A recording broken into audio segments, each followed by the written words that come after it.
Everybody's purpose in Christ is different. Your purpose is your purpose in Christ, and somebody else's purpose is their purpose in Christ. Right now, I am studying the book of Exodus, and I'm also studying the book of Nehemiah. And something that I realized in the book of Exodus and Nehemiah is that Moses and Aaron and Nehemiah all had a different purpose in God, but their purpose was still leading people out of captivity and leading them to Christ, leading them to freedom, leading them to God, leading them to the Most High. And so, something that God is teaching me is that my purpose is my purpose in Him, and somebody else's purpose may be something different. We all have different purposes on this earth, and some of us have the similar purposes on this earth. But as long as we are making sure we are staying aligned in what God is calling us to do and doing that purpose with pure intentions and making sure that it is lining up with God.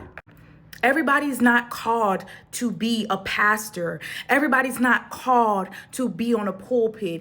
Everybody's not called to be a YouTuber or a content creator or a doctor or a nurse or whatever the case may be. Some of you are called to be something totally different. There are so many purposes out here that God is calling His children to.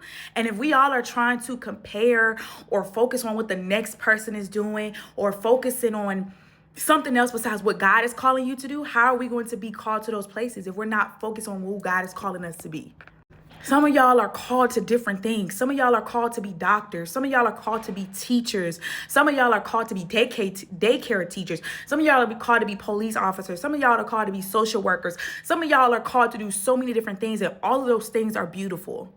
James 1:27 says, pure and undefiled religion before God and the Father is this, to visit orphans and widows in their trouble and to keep oneself unspotted from the world.